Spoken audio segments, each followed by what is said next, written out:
Is it a bird? Is it a plane? Is that a flying car? It's the automobile, one of modern history's greatest inventions.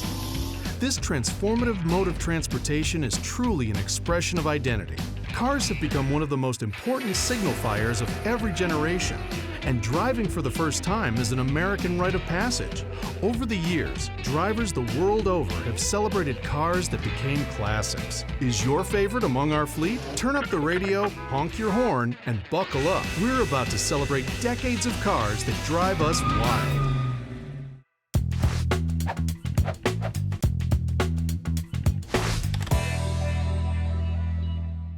Ladies and gentlemen, start your engines with the most influential and iconic car in American history, the Model T Ford.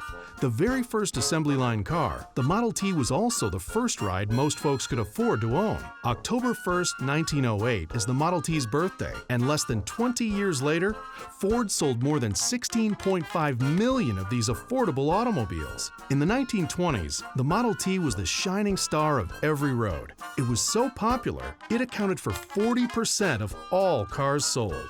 Henry Ford's moving assembly line method for mass production completely reinvented the way cars and other machines were made. The Model T ushered in the modern era in America.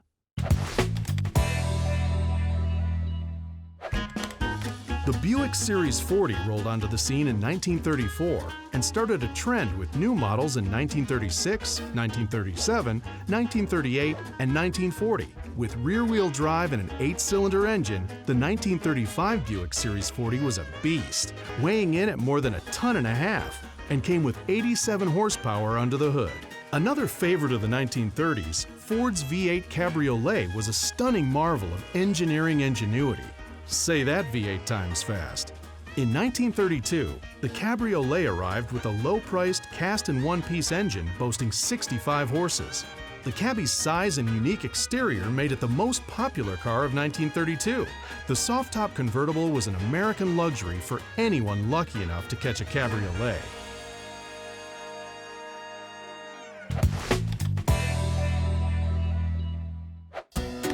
When World War II began, the United States automobile industry switched gears in response.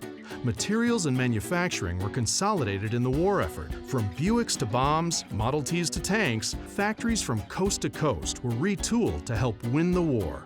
During and after the war, the American focus was often on family. The Chrysler Town & Country was released just before the fighting began and remained popular several years later.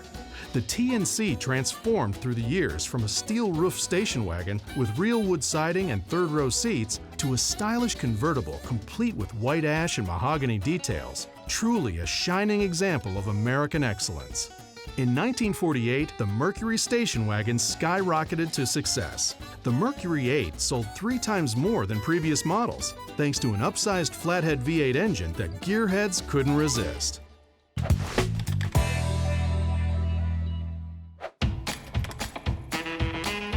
In 1953, Chevrolet debuted a dream car at the General Motors Motorama, held at the famed Waldorf Astoria Hotel in New York City. The Corvette was the first mass-produced fiberglass car, which made it lighter and more maneuverable than anything else on the road. Finally, American drivers had a car that could compete with European imports for speed and handling.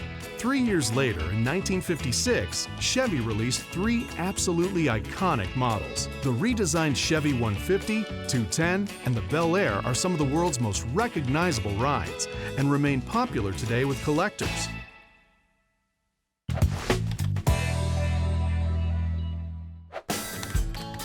When sales of giant sedans from the 50s slowed down, Volkswagen put its foot on the gas with the small and mighty Beetle.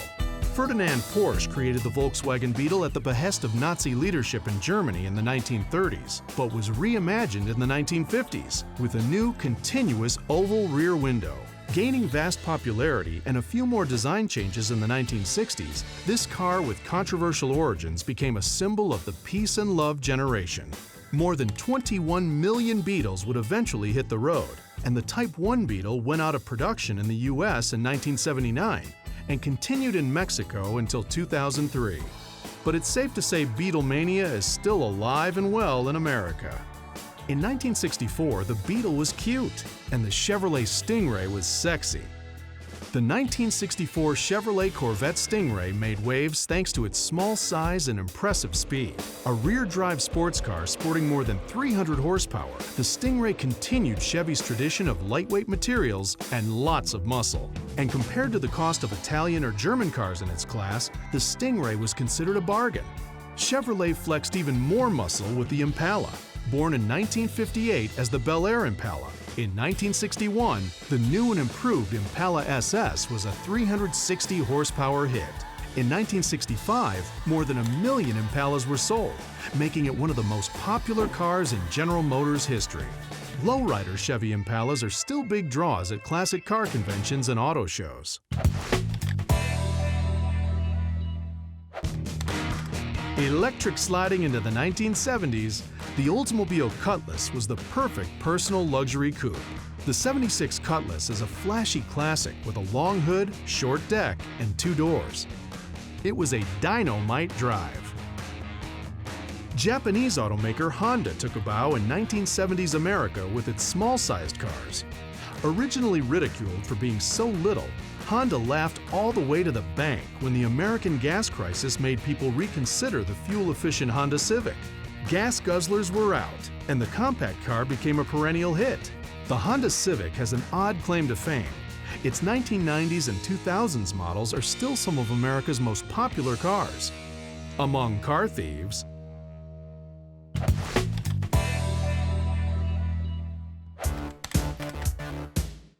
goodbye 70s station wagon, hello 80s minivan mania. The Dodge Caravan and the Plymouth Voyager both dropped in 1984. More than 200,000 models sold in their debut year. From soccer moms to salespeople, minivans were practical and popular. No 1980s road trip would be complete without the famed DeLorean. Best known from Back to the Future, the DeLorean was the dream of GM veteran John DeLorean. He tapped famed sports car designer Giorgetto Giugiaro to make an ethical sports car that was safe, fuel-efficient, and built to last. Unfortunately, quality control issues plagued production, which only lasted a couple of years.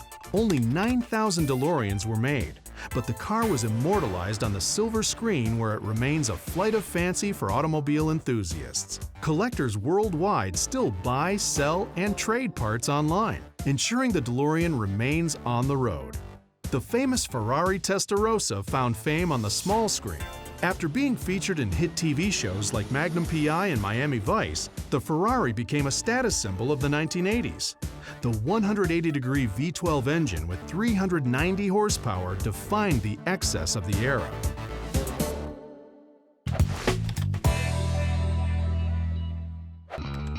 In the 1990s, the minivan moved over for the suburbs' new favorite fad, the Sport Utility Vehicle, or SUV. The Ford Explorer started the craze that continues today, in subcategories ranging from mini to massive. The original Explorer boasted 155 horsepower running through a 4-liter V6 engine with rear-wheel drive. When British sports cars took a U-turn in popularity here in the States, the Mazda MX-5 Miata marked the arrival of Japan's first American sports car. It looked a lot like the Lotus Elan, but was far more reliable and affordable, making it very popular among the racing set.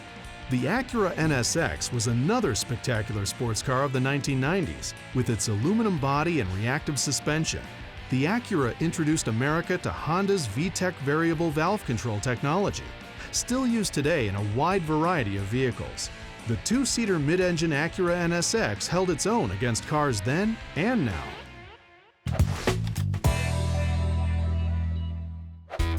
With the turn of the century, American drivers focused on the environment and how to drive more economically. The dream of a fully electric car started to really take shape when hybrid vehicles hit the road.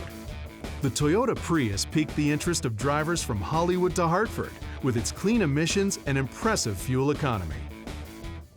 Toyota trends upwards again with the Camry, and its sales of more than 6 million cars between 2005 and 2019. The 2007 Camry was Motor Trend's Car of the Year. Bavarian Motor Works, also known as BMW, changed the game with the 7 Series. The fourth generation of the model was released in 2001 and offered drivers a futuristic ride. The BMW 760i had a 6-speed automatic transmission with the very first V12 engine to use gasoline direct injection, and the technically impressive car's most pocketable feature was an electronic smart key. This Beamer even came with a cheat sheet for valets who didn't know how to drive it.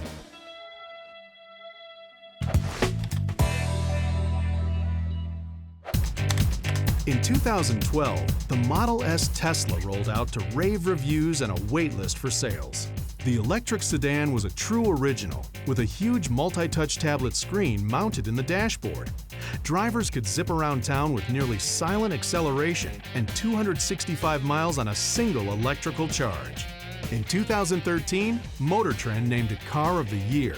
The more affordable Tesla Model 3 was released in 2018 with a 300-mile range and remarkable speed, 0 to 60 in just 3.2 seconds. The Model 3 is the best-selling e-vehicle ever, but the competition is closing in fast.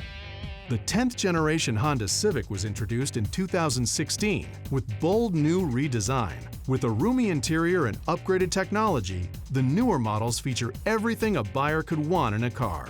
Old or new, pilfered or purchased, the Civic is a real steal.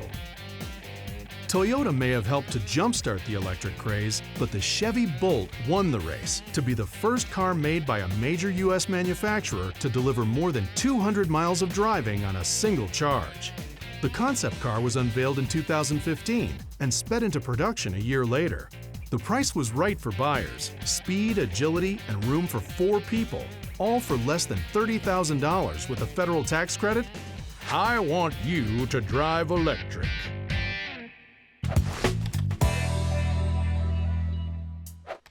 At the turn of the new decade, the top 3 cars of this year are actually trucks. Trucks, SUVs, and crossovers now account for 75% of the new vehicle market in America. Talk about a mother trucking landslide. Whoa, hit the brakes! We've sped through several decades of cars that captured the hearts and minds of America. It's anybody's guess what the auto industry will dream up next. May the road rise to meet you, no matter what you're driving.